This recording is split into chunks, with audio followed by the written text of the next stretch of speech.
I'm a little less excited than Mark, so I'm not going to get up here and scream too much. I love this interview every time. My name is Vocu. I am a candidate for chairman, obviously. That's why I'm up here in front of you. I'm 22 years old, and I'm an enrolled member. I'm not going to get up here and go into my family and all that stuff. Honestly, I think that's part of the problem. He brought it up, they brought it up.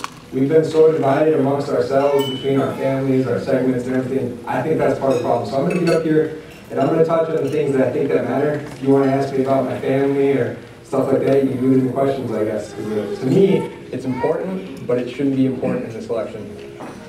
So honestly, the biggest issues I see and that I really think we need to be talking about, obviously, transparency and accountability. That's some of our platforms up there. That's some of us, that's all we want. Right now we have 7 council members spending millions of dollars. And, I mean, I don't know about you guys, but I don't know very much about where it's going, but I know it's my money. I mean, every single person in this room, that's their money, and they're spending it. So part of that transparency thing I would like to see, we have newsletters. The tribal employees have emails. Why couldn't every single person in this room get a monthly newsletter? We can mail those out, we can afford it. We can afford to send that kind of thing out. Everybody in this room get an email. That'd be really easy to do. You'd always know what is happening in your tribe. And you always should, because it's your tribe. All of your voices matter just as much as those 7. I don't want to get up here and ask you to vote for me. I don't want to get up here and tell you I want to be your leader. No, I'm the kind of person, I'm not a politician. I'm a public servant. I want to get up here and I want to tell you guys, I want you to tell me what you want done, and I'll get it done. I'm not going to tell you what needs to be done. You tell me. That's how this is supposed to work. Somewhere along the lines, we forgot that. One of the things that needs to happen from the very, the day whoever one of us gets elected, we need a third-party audit.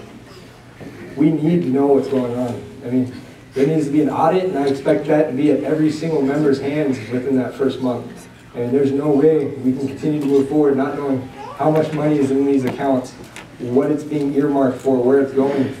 These are things, I mean, personally, I want to know how much money my council reps are getting.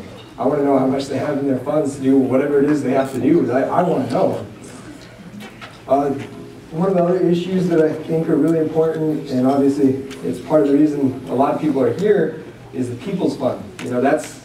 Right now, a lot of people are getting $500 here, $500 there, and it's cool. We're grateful. Don't mean to sound ungrateful, but $500 is really small when you think about the $1 billion that's coming through. I mean, I'm not going to be bought off for $500. I'll donate mine for all I care, because that's a lot of money that needs to go to other places. And as far as the People's Fund, we have Marty Youngbear right here. He's part of that committee. They come up with the ways to distribute this, and I think, honestly, we need to come up with more options. We need to come up with more options, and you guys need to vote on it. You need to decide. Like I said, you guys, that's your money. We need to decide, these are your options. These are the ways you can get your money. If you want $500 every month, or you want one big payment once a year, or if you want it to go into an account and it does this for you, those should be your options. You guys should be able to vote on those kind of things. One of the other topics that I think are really important is oil and gas development. We have a lot of stuff going on with oil and gas. We have a lot of research out there that says it's bad. I think we need to stop it. I mean, that's my land. I want to go home.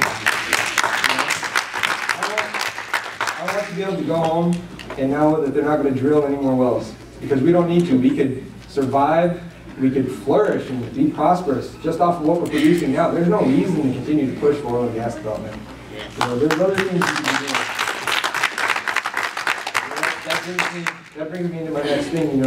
I believe in building sustainability, 7 generations. We should be building for the future. We could take what we're getting right now from oil and gas development and we can put it into wind energy, solar energy. North Dakota has one of the 3 highest states for wind in the entire country. Our reservation has the highest spot in North Dakota. Why are we not developing that? It's never going to go away. It's an infinite source of revenue. Wind is never going to, oil will run out, wind will never run out. Why are we not developing that? Also, in 30 years, if you decide you don't like a wind turbine or you don't like solar panels, you know what you can do? you can take them down. You know, in closing, I'd just like to, thank you guys for letting me be here. And I'd like to thank Jared for inviting me. And I also want to, apologize for one thing. I come off very strongly opinionated, and I just want to explain myself.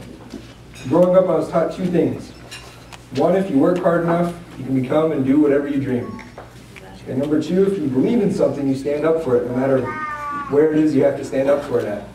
So I just wanted to explain myself and tell you guys that's why I'm up here. I understand I'm young and I don't have the experience some people are looking for, but that's why I am up here in front of you. Thank you.